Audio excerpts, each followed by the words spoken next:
this is a freaking chew high. This is part two, but this is a chew high, and this chew high is awesome. The chew high, if you notice, it has braille. This is not an advertisement. I'm just explaining things where I'm at, and this is in braille, so people that are blind can drink too, that are alcoholic. Now, isn't that considerate? I mean, it just doesn't get any better. And this is like a fruity drink, and this is like a 6% right here, and some run at 8, but I'm just going with the 6 today because I have to drive my bike back home. And these things slide down. This is kind of like lemonade. Now, if you mix them with diazepam and other drugs, it can get really nasty and affect your balance, and all that grapefruit and so forth can really, you can run into problems. So you got to watch that if you're doing diazepams when you're drinking one of these. But this is tasty. I mean, this is like a sweet fruit drink. The next thing you know, you are freaking plastered, you know.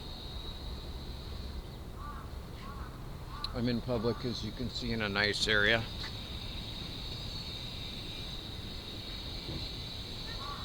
This is a really, really nice area in Tokyo where I'm at. This is a lot of famous people live here. A lot of freaking athletes, professional athletes and everything. The rents are kind of up there, but they're not bad. I mean, they're compatible with some parts of New York, you know. So when did I start drinking? I mean, we know that my adoptive father was a drug addict, and I grew up around drug dealing. That was the way I was brought up. I remember patients coming over on the weekends. They were highly addicted. I remember phone calls late at night and everything, but I started drinking heavy when I was 8. The first time I drank that I can remember was I was 5 years old at a 4th of July party, and I remember drinking the champagne. We had this huge block party. That was back in the day when in the States you could leave your door open. I'm serious. You could leave your keys in the car. You knew who your neighbors were, and it was basically a safe place to live. And we used to have these block parties, and we'd get a boat, and we'd fill it full of booze, a small, like, dinghy or rowboat. And we'd fill it full of booze, champagne, and put some ice on it. You know, then everybody'd have to it. So the parents all thought it was really, really funny to see this kid just plastered, you know, when I was 5. And I remember puking on myself and my mom dragging me up the street to my home in Seattle at the time.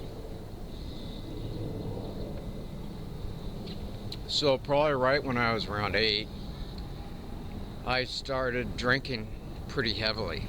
And I really wasn't much of a drug addict. I mean, my dad, I remember he put drugs in my food. Like, I'd have a peanut butter and jelly sandwich, and I'd get really sleepy and dizzy. And I would have like a hamburger, and I'd get sleepy and dizzy. I knew he was spiking my food. I think he was trying to turn me into a drug addict, but it never really took, you know. I mean, alcohol was always my priority, because I remember times when I had like 50,000 cash, and I mean, we're not talking on I owe it to somebody or I'm legally accountable for it. We're just saying that I would have 50,000 cash in the trunk of my car, and I didn't owe it to anybody. Nobody knew about it. I can't really talk about how that happened, but you know, I could score drugs anywhere, anytime. I mean, I knew drug addicts and connections and all that, and I wouldn't score even though I had all the money. But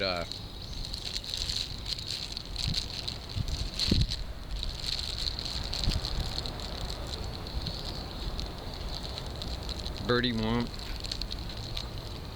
Here, Birdie.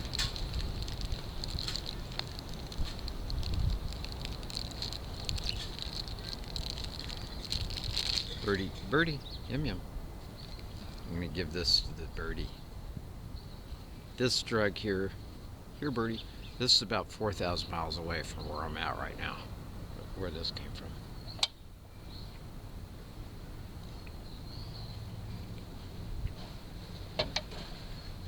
And I'm responsible. Look at my forehead. Not drinking and driving. Well, at least my bike. I mean, I can't harm too many people on that. And another one for fun. Drugs.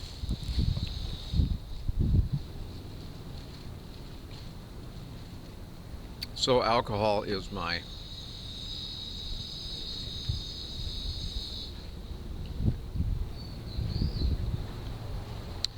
alcohol has kind of been my thing. So even though my adoptive father tried to begin me as a drug addict by putting drugs in my food and everything, trying to get me to get into that game, it just never really took. It's more of the alcohol. After you drink it long enough, it just doesn't really do the job. So I used drugs to accent my alcoholism. And I'm genetically an alcoholic, as I discussed in the earlier video. I mean, it runs in my biological family really bad. Everybody's got it. And they're dying from it.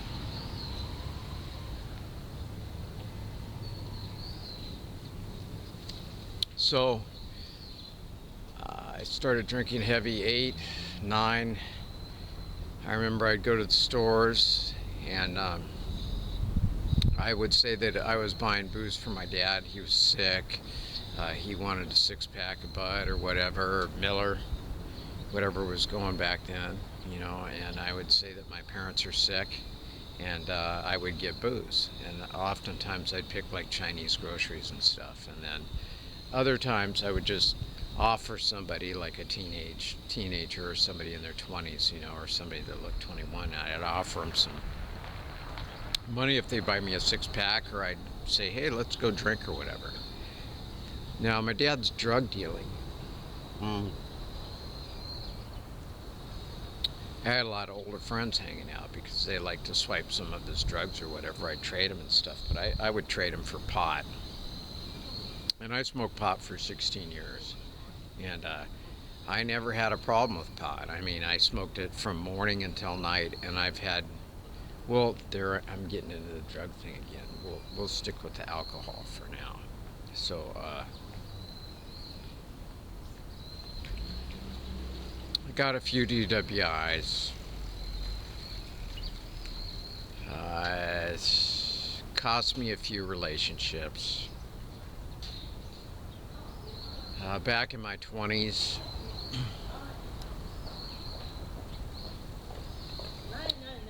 a girlfriend of mine's friend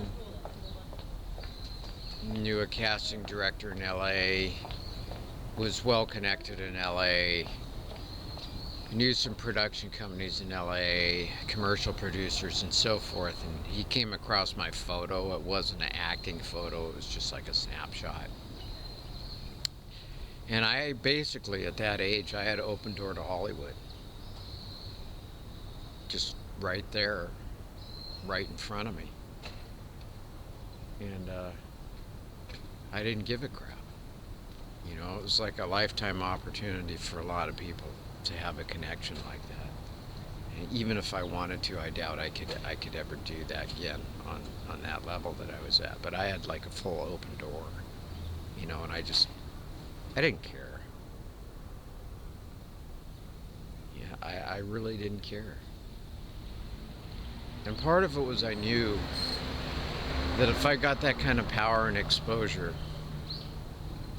with my mental state at the time, I would have died young. You know, I wouldn't have survived it. So it was a self-protection mechanism. And also, I didn't want to be famous. I wanted to go somewhere beautiful like here and peacefully drink myself to death without a bunch of reporters and people wondering what I'm doing in the news and all that. You know, I wanted my freedom. So that was one of the main reasons. I wanted to do what I wanted to do before the possibility of ever becoming famous. That was one of the other motives.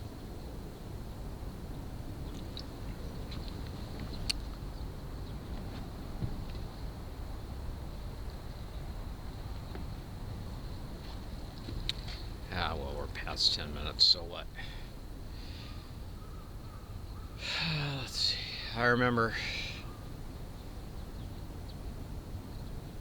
people offering me when I was young long-term positions, really promising positions with high-paying salaries from $250,000 to $500,000, different positions in different firms. I remember being a day trader and trading stock.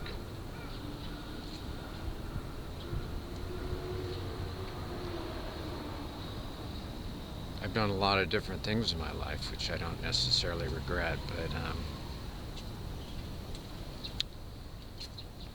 my alcoholism put a big dent in that stuff.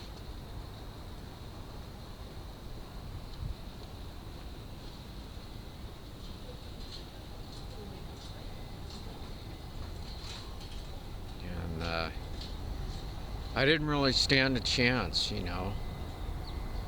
My adoptive family, my adoptive father putting me on drugs before I even knew what drugs were, putting them in my food.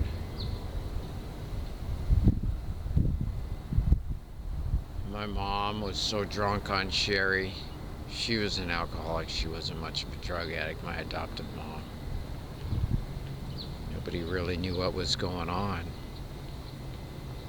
He was a really powerfully connected doctor. So, there's cases in the paper. I have legal documentation of him being sued and all that for over-prescribing drugs to patients and kids committing suicide that were under his care. People dying.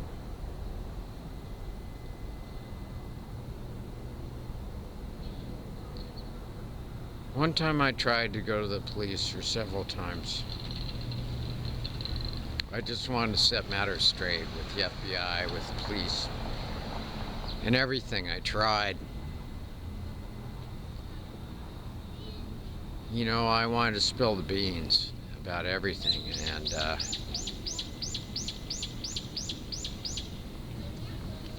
in the U.S. legal system, I wasn't able to do that. So I lost faith in the U.S. legal system at that point, and respect for it, and respect. Not just the faith, the respect. I guess it's whoever piles the most money on the scales of Lady Justice. Whoever piles the most money gets the justice. That's what that scale's all about. And the connections. He was really connected. Big time. Politics, universities, legal profession, and everything.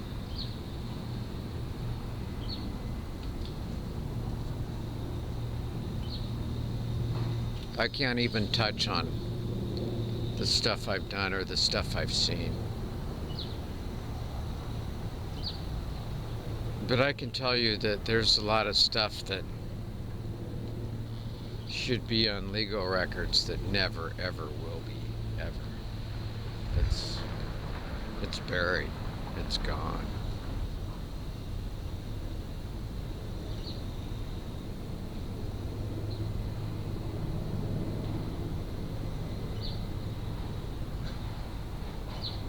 I used to feel really, really, really bad about being a drunk. And I still kind of do. About the wasted opportunities and lives.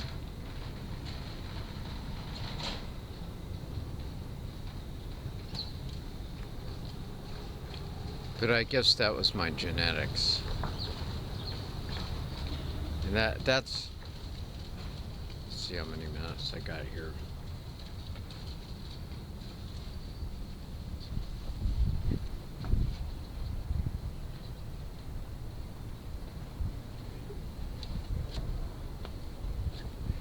It's the genetical, moral issue in all that. It's like, back in the day, like if I would have been an alcoholic in the early 1900s, they would have fucking zap me with electrical jolts, give me a frontal lobotomy, put me on all kinds of horrible things or whatever, but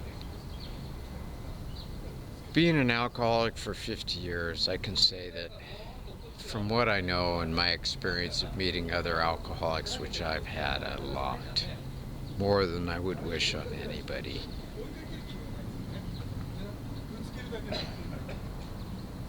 it's genetic. My alcoholic disability to have alcohol like some people that can take it or leave it, it's not